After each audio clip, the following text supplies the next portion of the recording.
আমার শৈশব, এই সেই রাস্তা, যে রাস্তা ধরে আমার বেড়ে ওঠা, পথ চলা, বাবা ভাইদের হাত ধরে হাঁটি হাঁটি পা পা করা, এই সেই রাস্তা, যে রাস্তা ধরে আমার স্কুলে যাওয়া, এই রাস্তা ধরে আমার কলেজে আসা যাওয়া, এই রাস্তা ধরে আমার সুদূর ঢাকায় আসা, পড়াশোনার জন্য নিজেকে তৈরি করার জন্য গ্রামের শৈশব, গ্রামের স্মৃতি সব কিছু ছেড়ে চলে আসা। তবুও যেন সেই শৈশব আমাকে নাড়া দেয় সবসময়। এই সেই পুকুর, যেই পুকুরে আমি সাঁতার কাটতে শিখেছি, সাঁতার কাটতে গিয়ে পানি খেয়েছি, হাবুডুবু খেয়েছি। ছোটোবেলার কথা আসলে ভাষায় বোঝানো যাবে না, যা মনে পড়ে। শৈশবের সেই দিনগুলো কতই না আপন। সকালের আজানের ধ্বনি ভেসে আসতো গ্রামের ছোট মসজিদ থেকে। মসজিদের সামনে কাঁচা কিংবা পিচঢালা পথ ধরে স্কুলে যাওয়া, আবার খেলতে খেলতে ফিরতে ফিরতে অজান্তেই সময় হারিয়ে যেত। এটা আমাদের পারিবারিক মসজিদ। গ্রামের চারপাশে সবাই মসজিদে নামাজ আদায় করতে আসেন। আলহামদুলিল্লাহ, অনেক সুন্দর একটা পরিবেশ আমাদের বাড়ির সামনে। এই কাঁচা রাস্তাটুকু দিয়ে বাড়ির ভেতরে ঢুকতে হতো। এখনও আমরা সেভাবেই প্রবেশ করি। ধুলো মাখা উঠোন, রাস্তার পাশে গাছের ছায়া, সব যেন জীবনের সহজ আনন্দের খনি ছিল। দুপুরে রোদ পোহানো শেষে বন্ধুদের সাথে পুকুরে ঝাঁপ দিয়ে গোসল করা ছিল দিনের সবচেয়ে বড় আনন্দ। পৃথিবীর সবচেয়ে বড় সম্পদ বাবা মা। সামনে দেখতেই পাচ্ছেন ছোট্ট একটা বাউন্ডারি, আমার বাবা মায়ের কবর। বেশ কতগুলো বছর হয়ে গেছে বাবা মার স্নেহ আদর থেকে বঞ্চিত। কেবল আপনাদের ভালোবাসা, মানুষের দোয়া, আল্লাহর অশেষ রহমত নিয়ে বেঁচে আছি। আমার বাবা এবং মা দুজনই চলে গেছেন, আল্লাহ ওনাদের জান্নাত নসিব করুন। বাবা মা নেই, কিন্তু তাদের অস্তিত্ব, স্মৃতি সারাক্ষণ তারা করে। সব বাবা মাই সেরা, সব বাবা মাই অনেক ভালো। আমার কাছে আমার বাবা মাই সেরা বাবা মা। আমার বাবা মায়ের মতো ভালো মানুষ আমার কাছে আর একজনও না। বাবা মায়ের অস্তিত্ব সারা বাড়ি জুড়ে, সব জায়গায় মায়ের ডাক, বকা, বাবার আদর স্নেহ একাকার হয়ে মিশে আছে। ঢোকার পথেই এসে আমাদের ঘর, মেহমানরা এই দরজা দিয়েই ঢুকতেন। কত স্মৃতি, কত কিছু, কত আবদার, বন্ধু বান্ধব, কাজিনদের সবাই মিলে কত শৈশবের স্মৃতি জড়ানো। এই রুমটাই ছিল আমার আব্বা আম্মার। আমি আর ভেতরে প্রবেশ করব না, বাহির থেকেই দেখালাম।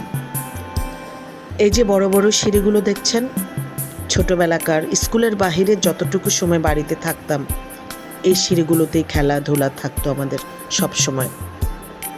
মা চেচেরা মিলে কাঁথা সেলাই করা, চায়ের আড্ডা, মুড়ি মাখানো, সব কিছু এখানেই। বিদ্যুৎ ছিল না তখন, গরম লাগলেই সবাই এখানে বসে আড্ডা জমাতাম। আর মায়ের বকুনিও শুনতাম নামাজ দেরি হলে, পড়া শেষ না করলে। গ্রামের একটা ঐতিহ্য আছে না, উকুন দেখা, সেটাও এখানে বসেই হতো। আসলে আমাদের মা চাচিদের নিয়ে আমাদের আড্ডার কোনো শেষ নেই। কাজিনদের ভিতর যে বন্ধন, এটা খুব অল্প পরিমাণ বাড়িতে এখনও মনে হয় আছে। আলহামদুলিল্লাহ, আমাদের সে বন্ধন এখনও আছে। আমাদের বন্ধন আমাদের অটুট থাকবে সারা জীবন, এটাই আমাদের ঐতিহ্য। এই যে মোটা মোটা আম গাছ, পেয়ারা গাছ দেখছেন, এগুলো আগে অতটা মোটা ছিল না। আমাদের শৈশবে এখানটা খালিই ছিল। আমরা এখানেও খেলাধুলা করতাম, পুতুল বিয়ে দিতাম, সব কিছু এখানে বসেই করতাম। আমার বেড়ে ওঠা এই ঘরের ভেতর কত স্মৃতি। এই সিঁড়িটা দিয়ে আমাদের ছাদে উঠতাম। এটা ছিল দোতলা বাড়ি, ভেতর থেকে 18টা সিঁড়ি ছিল। আজও গুনে গুনে বলতে পারি। ছোটবেলায় গুনতাম, উঠতাম আর নামতাম, পড়ে যেতাম, ব্যথা পেতাম, কিন্তু গুনে গুনে নামতাম, গুনে গুনে উঠতাম। সিঁড়ি বেয়ে বেয়ে ছাদে ওঠা, মায়ের সাথে কত কি রোদে দেওয়া, কাপড় রোদে দেওয়া, খড়কুটো রোদে দেওয়া থেকে শুরু করে কাপড় রোদে দেওয়া, সব কিছুর সাথে মায়ের সাথে থাকার চেষ্টা করতাম। এখন সেরকম কোনো নেই, ছাদের ব্যবহার হয় না বলে শ্যাওলা জমে গেছে চারপাশ ওয়াল ঘিরে। দু একটা গাছ আছে, কমলা লেবু গাছ, মালটা গাছ আছে, আনারস গাছ আছে, তবে আগের সে ঐতিহ্যটা আর নেই। এমনিই বুঝি সব পুরনো রেশ শেষ হয়ে যায়, তারপরও মনের স্মৃতি কোঠায় তো সব কিছুই জমা থাকে। সনাতনী হিন্দু ধর্মাবলম্বীদের 3 ভাইয়ের 3টি জমিদার বাড়ি ছিল। আমাদের পাশেই আরেকটা।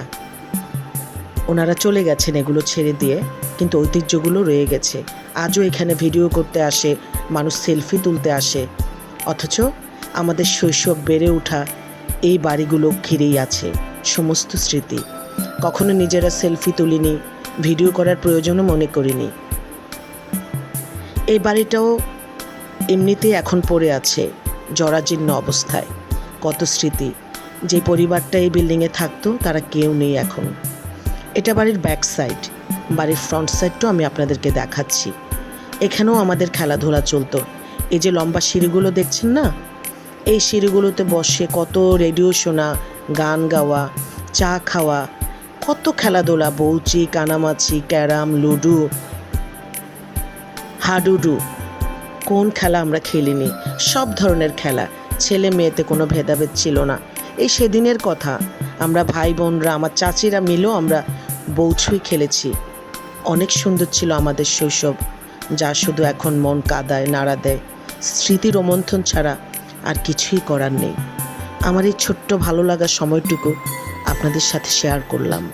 নিশ্চয়ই আপনাদেরও ভালো লাগবে।